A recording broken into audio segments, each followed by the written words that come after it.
যারা দাড়িওয়ালা টুপিওয়ালাকে ভালোবাসে, যত নেতা নেত্রী বলেন, যারা দাড়িওয়ালা টুপিওয়ালাকে ভালোবাসে তাদের জানাজায় লক্ষ কোটি মানুষ হয়। যারা দাড়িওয়ালা টুপিওয়ালাকে জেলখানায় নেয়, রিমান্ডে নেয়, আয়না করে নেয়, এদের জানাজার মধ্যে 17-18 জন ছাড়া পাওয়া যাইত না।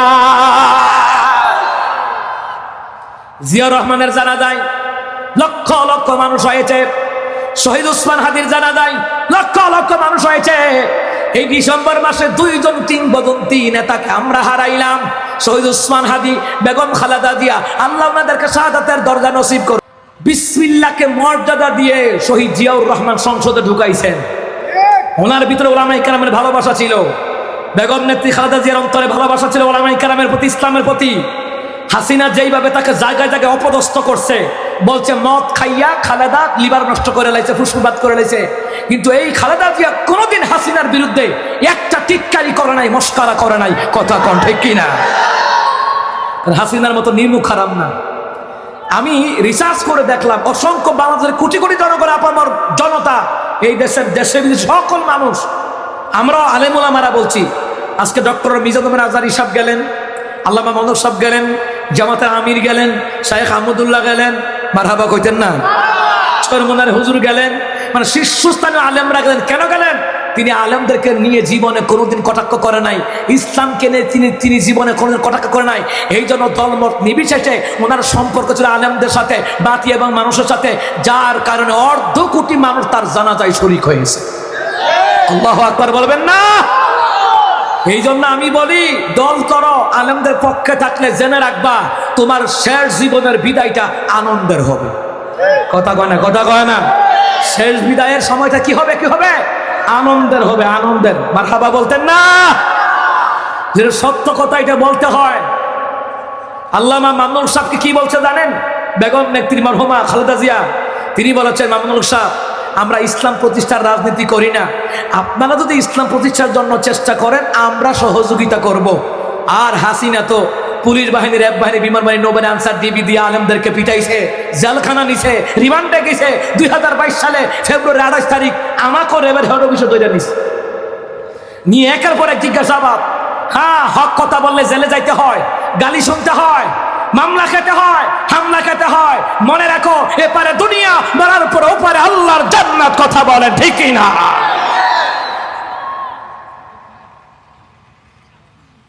ভাইরা আমার, বাবারা আমার, তিনি ইসলামকে ভালোবাসতেন আল্লাহর জন্য, আলেমদেরকে ভালোবাসতেন আল্লাহর জন্য। এই জন্য আল্লাহ তার মর্যাদা বাড়াইছে না কমাইছে? কথা কয় না? কথা কয় না? আলেমদের পক্ষে থাকলে লাভ, আলেমদের বিপক্ষে থাকলে 40 সালের পতন 24 সালে করায়া দেওয়ার ক্ষমতা কার? আর জোরে কয় না কার?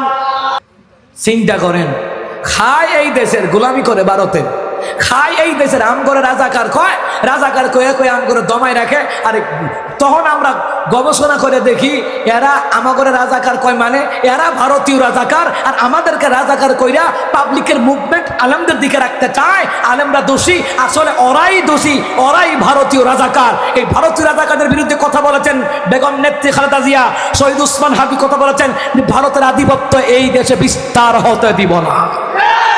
কথা বলেন ঠিক না? সুতরাং আলেমদের বিরুদ্ধে লাগলো না, ফাস্তা না। হাসিনাই পারে নাই, তার পক্ষে র্যাব বাহিনী, বিমান বাহিনী, নৌবাহিনী, আনসার, ডিবি, এনএসআই সব হাসিনার পক্ষে, আমেরিকা, ভারত সব হাসিনার পক্ষে থাকার পরও পতন হয়েছে একমাত্র বিএনপি জামাতের উপরে, যে গুম হত্যা চালাইছে, আলেমদের উপরে গুম হত্যা চালাইছে। 27 অক্টোবরে পিলখানা ছাত্র জনতা, 5 আগস্টে যে হত্যাকাণ্ড চালাইছে, 24 হত্যাকাণ্ড চালাইছে, এটার মজলুমদের অভিশাপে হাসিনার পতন হয়েছে। আর আল্লামা সাইদির বক্তব্য যে মামুর বাড়ি দিল্লি গিয়ে পড়বা, হ্যাঁ, সাইদি বলেছেন, আমার এই জীবনের ক্ষতি যারা করলো, আল্লাহ তাদেরকে জাতির সামনে ল্যাংটা বানায় দাও। হ্যাঁ, আল্লাহ ল্যাংটা তো বানাইছে। 5 আগস্টে ইন্ডিয়া বিভিন্ন রাষ্ট্রে পলায়ন করা লাগছে। যারা আল্লাহর ওলি তাদের দোয়া কবুল হয়, যারা আল্লাহর ওলি তাদের দোয়া কবুল হয়।